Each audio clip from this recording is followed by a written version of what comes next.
भाग 27. का नाही रिशान? आठव, सुरुवातीला ती किती दुःखी, शांत, अबोल असायची. तिचं पण लग्न असंच जबरदस्तीनं लावून दिलं असेल म्हणून ती जगायची उमेद हरवून बसली होती का? त्याचं दुसरं मन म्हणालं. माहित नाही का आदू, अजूनही विश्वासच बसत नाहीये तुझ्या बोलण्यावरून. तुझे शब्द एक असले तरी तुझे डोळे, तुझा स्पर्श काहीतरी वेगळं सांगत होता. तू जबाबदारी आहेस माझी. मी असंच तुला नाही जाऊन देणार, नाही जाऊन देणार. त्यानेही अंगावर कपडे चढवले आणि तिला शोधायला तो बाहेर पडला. पहाटेचे 6 वाजले होते. रिशान अजूनही ऑफिसमध्ये बसून काम करत होता. शरीर थकलं होतं, डोळे जड झाले होते. पण डोळे बंद केले की त्याला याज्ञिकीचा चेहरा दिसत होता. त्यामुळे त्याने मान झटकून स्वतःला जागं केलं आणि वॉशरूममध्ये जाऊन फ्रेश होऊन आला. त्याच्या केबिनच्या काचेमधून बाहेरचा समुद्र दिसत होता. बाहेर रिमझिम पाऊस सुरू होता. त्याला जर्मनीमध्ये मनसोक्त भिजलेली याज्ञिकी आठवत होती आणि नंतर सूर्यदेव आपलं अस्तित्व दाखवायला लागले. अशाच एका पहाटे त्याने याज्ञिकीला टेरेसवर योगा करताना पाहिलं होतं. ते आठवलं आणि त्याने काचेवर डोकं टेकून डोळे बंद केले. कभी मौसम हुआ रेशम, कभी मौसम हुआ रेशम, कहीं बारिश हुई रिमझिम, मुझे तुम याद आए, मुझे तुम याद आए. कहीं कोयल की कुछ कुह से, कहीं पायल की छमछम से, मुझे तुम याद आए, मुझे तुम याद आए. हे गाणं त्याला आठवलं होतं. रिशानचं पण तर असंच झालं होतं. त्याच्या सोबत घडणारी प्रत्येक गोष्ट, प्रत्येक प्रसंग त्याला याज्ञिकीची आठवण करून देत होता. 8 महिने झाले होते तिला दूर जाऊन, पण त्याच्या नजरेतून तिची छबी अजिबात दूर झाली नव्हती. डोळे उघडे असले तरी तिच्या आठवणी आठवत असायच्या. डोळे बंद असले तरी तीच डोळ्यासमोर दिसायची. जसं श्वास घ्यायला कोणी विसरत नाही, तसंही एकही क्षण असा गेला नसेल जेव्हा याज्ञिकी त्याला आठवली नसेल. 8 महिन्यांपूर्वीचा तो दिवस त्याला अजूनही आठवत होता, ज्या दिवशी याज्ञिकीनं त्याला ती त्याच्या आयुष्यातून जात असल्याचं सांगितलं होतं. तेव्हा तुटून गेला होता तो. पण मनात आशा होती, कदाचित हे खोटं असेल.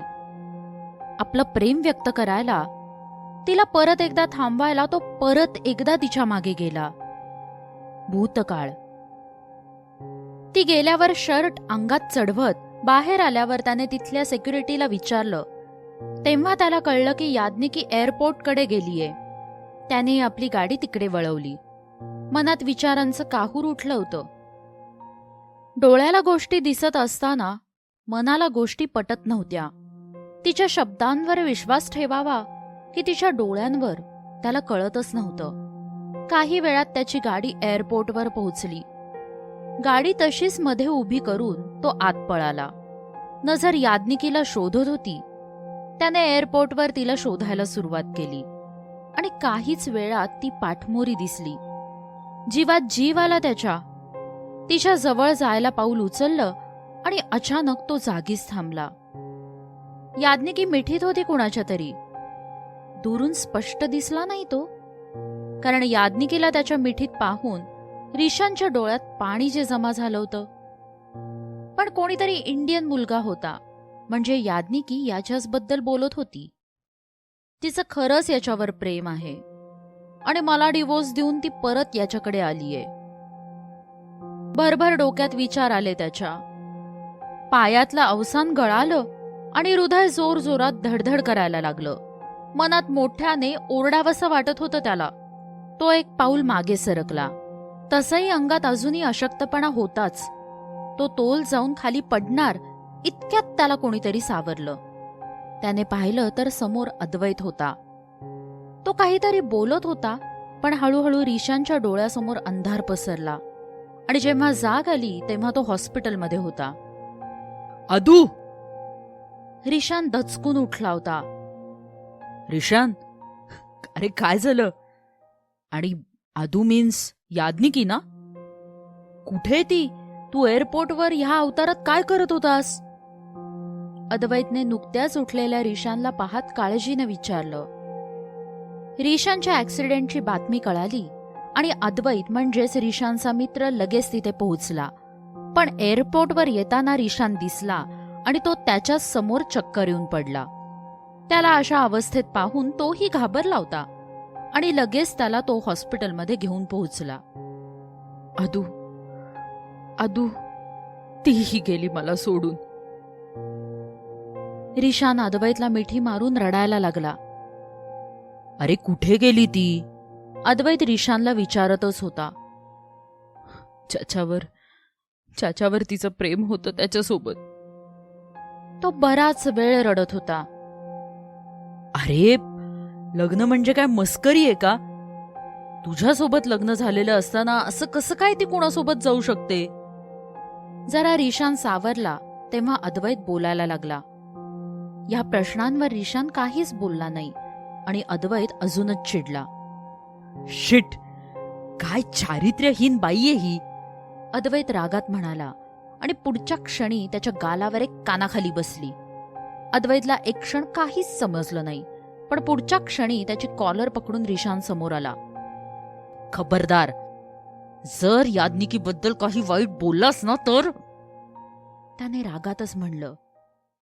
रिशान, तू त्या बाईसाठी माझ्यावरती हात उचललास?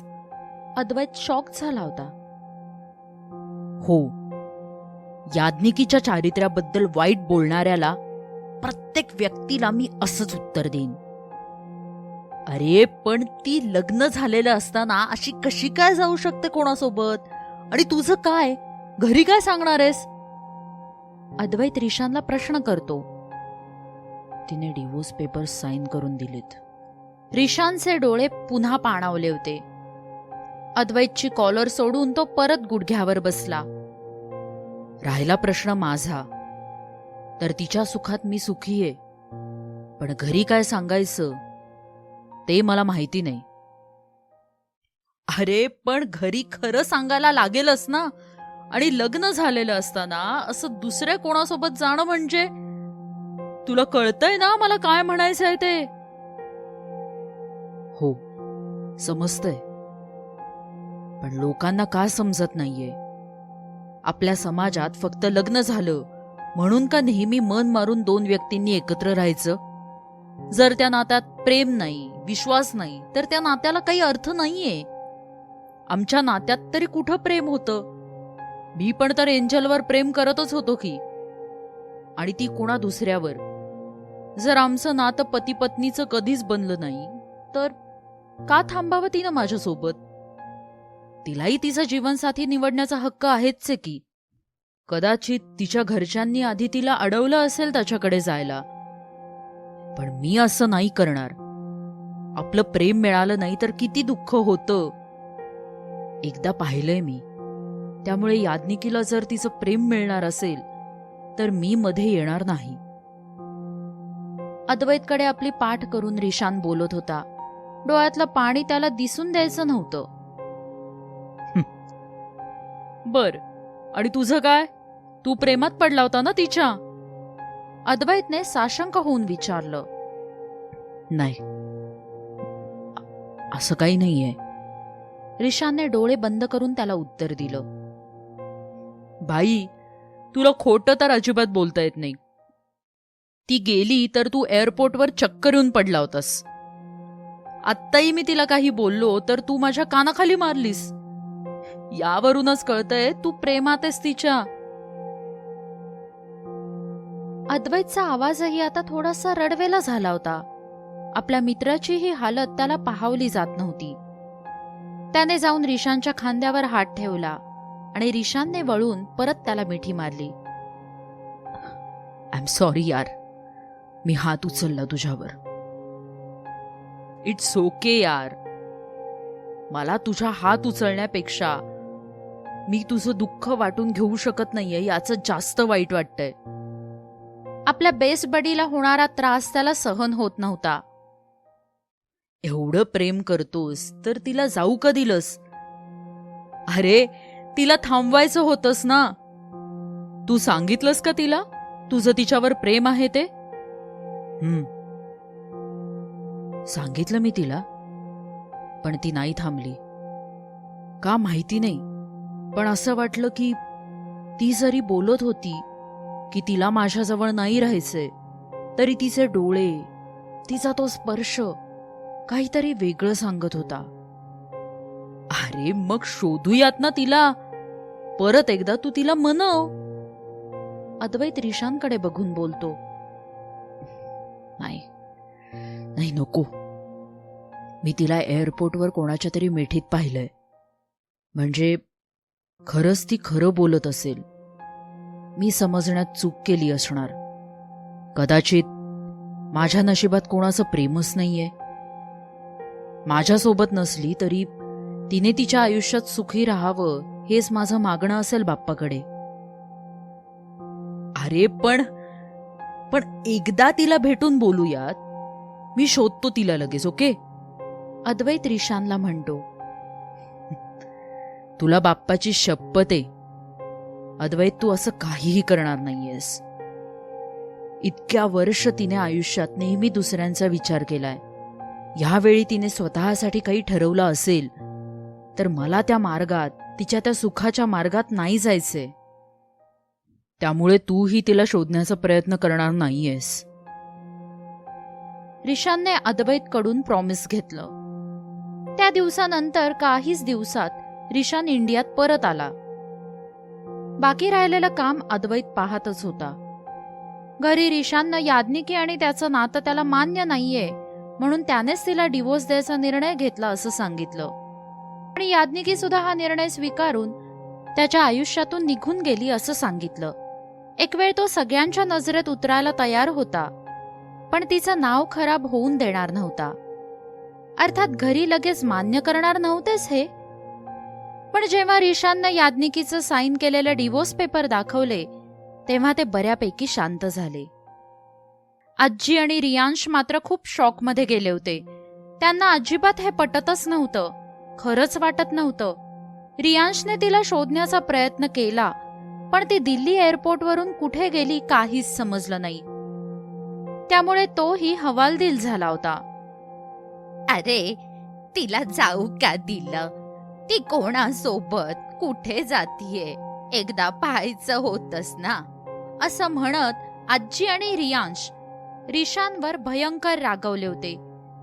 त्या दिवसापासून आजी आणि रियांशने त्याच्याशी बोलणं सोडूनच दिलं होतं आणि रिशान त्याने तर स्वतःला बिझी ठेवण्यासाठी बिझनेसच्या कामात झोकून दिलं होतं. एवढं काम की 8 महिन्यातच त्याने कंपनीच्या ब्रँच 5 देशांमध्ये सुरू केल्या होत्या आणि याच बिझनेस वर्ल्डमध्ये बरंच कौतुक होत होतं. बाकी रिशानच्या आयुष्यात तो दिलखुलास जगणारा रिशान, तो तर कधीच मागे राहिला होता. तो हसणं विसरला होता, जगणं विसरला होता. आता तर त्याने सखीच्या कविता सुद्धा वाचायच्या बंद केल्या होत्या. आत्ताचा रिशान फक्त श्वास घेत होता. वेळ घालवण्यासाठी याज्ञिकीची आठवण येऊ नये म्हणून स्वतःला कामात गुंतवून ठेवत होता. डोळ्यातले भावही आता रुक्ष झाले होते, अगदी उदास. कारण जिला पाहण्यासाठी आस होती ती परत भेटेल का कधी माहिती नव्हतं. याज्ञिकी, आजीच्या बोलण्याने आणि तुझ्या सहवासाने, तुझ्या सोबतीने मी एंजलला मनाच्या कोपऱ्यात ठेवून तुझा विचार करत होतो. हळूहळू प्रेमात पडलो तुझ्या. एंजलला थोडं तरी विसरलो होतो, पण आता तुला विसरून मला नाही जगता येते. तू नाही तर जीव गुदमरतोय माझा. तू नाही तर सगळं असूनही एकटं वाटतंय. का मी तुझ्यावर इतकं प्रेम केलंय हे त्यावेळी सांगू शकलो नाही. त्याने डोळ्यांच्या कडा अलगद पुसल्या. माझ्या पण आयुष्यात होईल का कधी प्रेमाची सकाळ? विचार करत तो समोरचा उगवणारा सूर्य पाहू लागला. त्याच वेळी मनालीमध्ये व्यास नदीच्या काठावर उगवतीला आलेला सूर्य पाहत याज्ञिकी चहाचे घोट घेत नदीचं पाणी पाहत एका दगडावर बसली होती. मनात मात्र रिशानचे विचार होते. कसे आहात रिशान? तिने रिशानचा बिझनेस मॅगझिन मधला फोटो पाहत म्हणलं, हा काय प्रश्न आहे? तुम्ही ठीकच असाल आता. एंजल आणि घरातल्यांनी मिळून सावरलं असेल तुम्हाला. तुमची बिझनेस मधली ही प्रगती पाहून आनंद वाटतोय मला. तुमच्या आयुष्यात पण तुम्ही सुखी असावं हीच इच्छा. तिचे डोळे थोडे पाणावले होते. थर्मासमधला चहा संपला होता आणि समोर सूर्यही बराच वर आला होता. ती उठून मेन रोडला आली आणि आपल्या बाईकला किक मारून तिने आपल्या घराकडे मोर्चा वळवला. नकळत मन मागे जात होतं आणि तिला तो दिवस आठवला जेव्हा ती स्वित्झर्लंडच्या एअरपोर्टवर आली होती. भूतकाळ. मन तर आक्रोश करत होतं, पण रिशानच्या डोळ्यातला भाव आठवून तिला लवकरात लवकर त्याच्यापासून दूर जायचं होतं. तिनं पाहिलं तर तिच्या पर्समध्ये मोजकेच पैसे होते. मोबाईलही चुकून बेस कॅम्पवर राहिला होता. त्या पैशात ती इंडियात तर पोचू शकणार नव्हती, पण तिथे पोचल्यावर काय करायचं हा प्रश्न होताच. ती वेटिंग एरियात बसलेली असताना शेजारीच एक तरुण जोडपं होतं, नितीन आणि कविता. इंडियन असल्याने त्यांनीच बोलायला सुरुवात केली. याज्ञिकी मन नसतानाही एकेका शब्दात उत्तर देत होती. मनात तर रिशानचा केविलवाणा झालेला चेहरा आठवत होता. मन सांगत होतं, परत जा आणि सांग त्याला तूही तितकंच प्रेम करते त्याच्यावर. पण बुद्धी म्हणत होती, तुझा हा निर्णय त्याचा जीव घेऊ शकतो, त्यामुळे निघून जा त्याच्या आयुष्यातून. आणि परत एकदा मनाच्या आणि बुद्धीच्या युद्धात अडकलेली याज्ञिकी नितीनच्या बोलण्याने दचकली. तो फ्लाईटची अनाउन्समेंट झाली असल्याचं सांगत होता. ती झटक्यात उभी राहिली आणि डोक्यातले विचारांनी टेन्शनमुळे याज्ञिकीला चक्कर आली. ती पडणार की नितीनने तिला सावरलं. ती त्याच्या छातीवर डोकं ठेवून उभी होती. कविता, ब्रिंग सम वॉटर.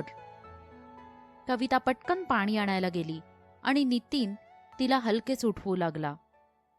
कारण जर एअरपोर्ट अथॉरिटीला समजलं असतं तर तब्येतीचं कारण देऊन तिला प्रवास करण्यास रोखण्यात आलं असतं. हा तो क्षण होता जेव्हा रिशाननं याज्ञिकीला कोणाच्या तरी मिठीत पाहिलं आणि त्याला वाटलं की हाच आहे ज्याच्यावर ती प्रेम करते. त्यानंतर नितीन आणि कवितानं तिला शुद्धीत आणून थोडं पाणी प्यायला दिलं. कविता डॉक्टर होती. तिने चेक केलं तर याज्ञिकीचं बीपी थोडं लो झालं होतं. तिला मेडिसिन्स देऊन ते तिला फ्लाईटमध्ये घेऊन गेले. याज्ञिकी, बरं आहे ना आता? कविताने याज्ञिकीला विचारलं. ठीक आहे मी. थँक्स, तुमची खूप मदत झाली. याज्ञिकी कविताला म्हणते. It's okay. या परक्या देशात आपलीच माणसं मदत करतात ना. काही वेळ गप्पा मारत वेळ गेला. काही तासांच्या अंतरानं सगळे दिल्ली एअरपोर्टवर उतरले. तेव्हाही सगळ्या प्रोसिजर्स पूर्ण करून बाहेर येऊपर्यंत याज्ञिकीच्या चेहऱ्यावर असलेली काळजी कविता आणि नितीनने ओळखली होती. तुला काही प्रॉब्लेम आहे का? मीन्स तू टेन्स दिसतीयस आणि घरी कशी जाणार आहेस? आम्ही ड्रॉप करू का? नितीन याज्ञिकीला विचारतो. याज्ञिकीला रडू येत होतं, कारण तिला काहीच कळत नव्हतं की आता करायचं तरी काय पुढे. कुठे जायचं आता? ना इथे कोणाची ओळख होती, ना जवळ काही पैसे. याज्ञिकी, तू अशी गप्प बसलीस तर आम्हाला कसं कळणार की काय प्रॉब्लेम आहे? कविता याज्ञिकीला विचारते. मला स्वतःलाच माहिती नाहीये की मी आता कुठे जायचंय ते. म्हणजे? कविताला काहीच समजत नाही की याज्ञिकी नक्की काय बोलतीये. याज्ञिकी रडत होती. तिला बोलता सुद्धा येत नव्हतं. राहून राहून रिशान आठवत होता. ओके, रडू नको, सांभाळ स्वतःला. आम्ही मनालीला राहतो, हवं तर तू चल आमच्या सोबत. नितीन याज्ञिकीला म्हणतो. पण मी कसं येणार तुमच्या सोबत? तिला अशी मदत नको वाटत होती. हे बघ, माझं स्वतःचं एक हॉटेल आहे मनालीमध्ये. तू हवं तर तिथे जॉब करू शकतेस. तुझा प्रॉब्लेम काय आहे हे तर माहिती नाही, पण आत्तापर्यंत तुला पाहून तू छान वाटलीस, अगदी माझ्या लहान बहिणीप्रमाणे. तुझा प्रॉब्लेम सॉल्व्ह झाला की तू परत जाऊ शकतेस. नितीन याज्ञिकीला सोल्युशन देतो. याज्ञिकी काही वेळ विचार करते आणि ती त्यांच्यासोबत मनालीला पोहोचते. समोर तिचं घर आलं. तशी याज्ञिकी ही भूतकाळातल्या विचारातून बाहेर आली. शहरापासून थोडं दूर एका डोंगरावर निवडक घरांपैकी एक असलेलं कौलारू घर, समोर व्यास नदी, अशा निसर्गरम्य ठिकाणी तिने आपला मुक्काम ठोकला होता. तिने स्वतःच यावरून किचनमध्ये आपला ब्रेकफास्ट बनवून बाहेरच्या लॉनमध्ये आणला. समोरचा मनमोहक देखावा पाहत ती खात होती. रिशान, तुम्ही एकदा म्हणाला होतात मला की तुम्हाला असंच एखाद्या ठिकाणी वूड हाऊसमध्ये राहायचंय म्हणून. मी हा अनुभव घेतला आणि खरंच खूप छान वाटतंय इथे. याज्ञिकी मनातच विचार करत होती. ब्रेकफास्ट करून तिनं आपला लॅपटॉप उघडला. आपल्या ब्रीथ ड्रीम गो नावाच्या ट्रॅव्हल आणि साहसी खेळांवर आधारित असलेल्या ब्लॉगवर तिनं एक ब्लॉग लिहून पोस्ट केला. अर्थात लेखिका म्हणून शब्दसखीचं नाव होतं. एकदा ईमेल बॉक्स चेक केला तर कित्येक लोकांचे तिला मेल आले होते, ज्यात तिला कोणीतरी खरे नाव विचारत होते, तर कोणी एखाद्या इव्हेंटसाठी गेस्ट म्हणून बोलवत होते.